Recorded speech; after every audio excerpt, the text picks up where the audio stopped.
Well, I took the plunge. I had been wanting to see what would happen if I washed my hair without braiding and banding it, and then go ahead and braid it immediately following the wash so that I could help with any type of swelling.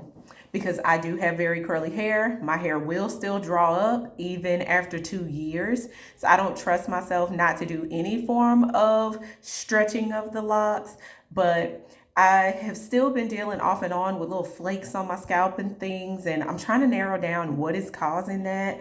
And so I did some apple cider vinegar on my scalp prior to washing it, and then I washed it. Y'all will never see a wash day routine from me because I feel like there's 50 million of those out in YouTube world, so mine's not gonna look any different. I just get in there and wash it. And like I said, this is my first time doing it without braiding and banding. So let's see what happened here. Like I literally am just now inspecting it. I wanted you guys to go through this with me and let's see what happened. It looks like I don't have a tremendous amount of slip going on at the root, if any. I think that's how it looked before I got in there. In the front where all of my ends are not really closed. Let's take a look here. It's looking like the norm. I don't see where anything weird happened. So basically what I'm gonna do now is put it in braids. I let it sit in my microfiber towel for a little while.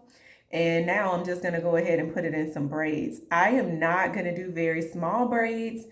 I never do that because I hate to take them down. The takedown on small braids, I don't know if you've seen it. I will link to a previous braid out video that I did where I did the smaller braids, and I'm showing you all off in here, like so we can see whether or not I started kind of slipping or anything as a result of that loose wash. And no. All right, so I mean, at least I'm mature enough to the point where if I need to, I can get in there, get a good thorough clean, without doing the braiding and banding first. The only reason, like I said, that I really wanted to do it was because I've just seen little flakes, not really so much, just around my scalp, but also around, this part of the locks too. I would see dryness. And so that was bothering me. And I decided instead of being frustrated about it, that I was going to go ahead and get off in my head and wash. So even when you have a looser curl pattern, even after 2 years or so, as long as, you're at this point, I guess you can go on ahead and get in there and wash your hair. Now, the main thing to keep in mind with Sisterlocks and micro locks is that you're trying to compress the lock, which means you don't want a whole lot of swelling of the lock. You're keeping it in its stretched state the majority of the time. And so because of that, that's the reason why we go ahead and braid and band. Is to help with the shifting around of the hair strands in the lock and to prevent them from drawing up. So that's why, even though I washed it loose, look at that. I grabbed 2 locks from over here and just randomly put this in this braid. Yeah, and they are all the way in there. But yeah, so that's the reason why you just want to make sure that if you are really going for that kind of small sister lock, micro lock look where the locks are, as uniform as they can be for your particular curl pattern, that's the reason why you want to braid and band, because it keeps those hair strands from shifting all around. And it gives you the ability to be able to, there we go, we can get those safely out of there now. But yeah, so that's the reason why we go ahead and do that. So that's what I wanted to hop on here and show you all. I wanted to just see, like, well, what would happen? Because I have never washed my hair without it being braided and banded. So I still don't trust my hair to go ahead and dry loose. It's just not all the way locked yet, and my hair is curly, so it will draw up, and I don't want more bunching than what is naturally going to occur because of my curly hair texture. So with that, I will come back probably tomorrow and we can kind of look around, and well, maybe not tomorrow because I might leave these braids in tomorrow. So we'll come back early next week and let's see what does it look like once I take the braids down? Does it look any different? Am I noticing any slip anywhere? Will I have any regrets for doing this? So far, not so much. It looks fine to me. Hey, YouTube world.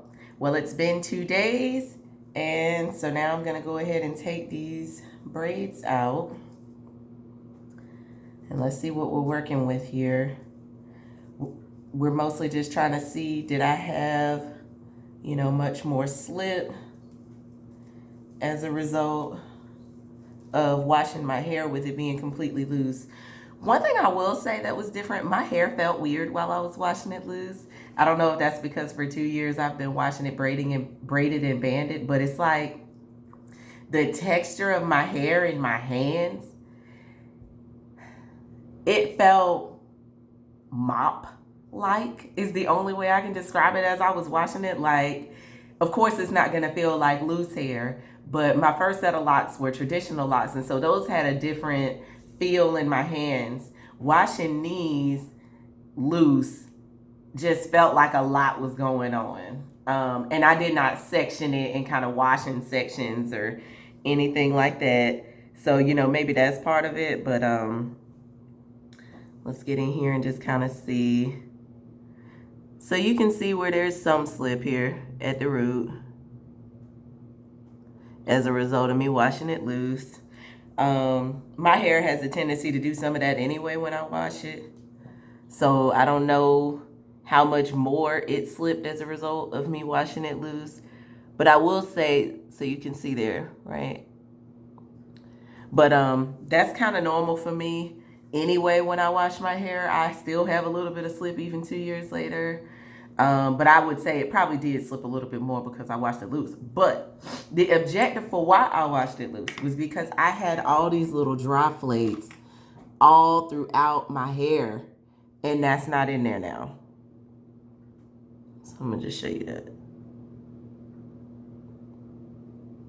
See, there's no dry flakes in my hair now. So my objective was met. So I dealt with a little bit of slippage in order to get the dry flakes that were kind of depositing off in my hair all the way out. Because I'm washing my hair very consistently, and it was really bothering me that was still happening. So I had to just go in. But I will say it's not about to become the norm for me, because I didn't actually enjoy the washing process. I found it to be more challenging because, again, my locks are not all the way mature and compacted in and tight yet. So it just felt like a lot was going on when you have 590 locks on your head and you're trying to thoroughly wash through. It was just a lot. So it wasn't hard, but it was a lot, and it felt different to me. So I'll still be braiding and banding. And then when I get to the point where my locks have truly matured and compacted and shrunk in, it takes a while for that to happen. For me, that'll probably be year 4, year 5 or something before they truly like compact and shrink all the way in. But whenever that stage happens, I'll probably still wash in braids, loose braids, or in some type of sections, just so that I don't have so much to have to deal with or handle.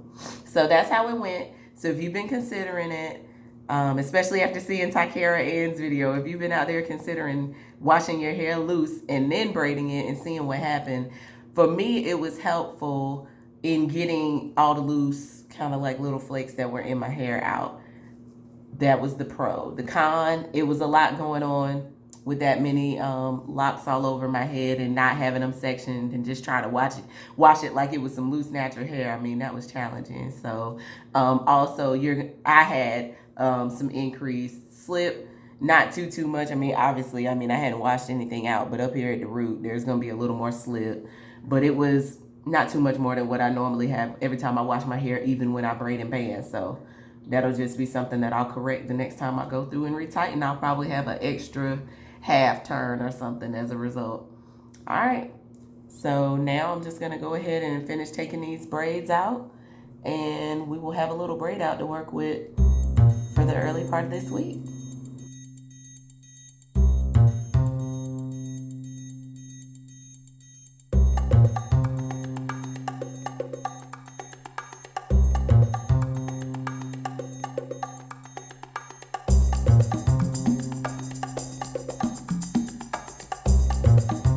You do, as you're taking these out, when you get up near the root, want to go ahead and pop any locks that have combined or married any of the ones right next to them. So it is important after you wash your hair to separate your locks all the way, because those roots, as they are drying in the braids and things like that, will come together with the locks next to them. So you do want to not just do what I'm doing here, which is rake through the length of the lock up there near the root. You'll see where I'm going in and I'm actually running my fingers through with the root and making sure all of those locks are separated.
All right. As you all know, I don't oil my hair. Just every few days I'll spray it with a little bit of rose water. And I may add some peppermint or some tea tree oil or something like that in the mixture. That's it. From what I've seen, oil can kind of attract lint, and also it can exacerbate when you have dryness. You would think that it would kind of coat and help it, but it actually can exacerbate the problem. So that's one of the reasons why I've stayed away from oil, and I haven't really had any trouble from not utilizing it. All right. I haven't really fully separated it, so it may still have some parts off in it somewhere. But let me show you how I'm going to my work from home office today.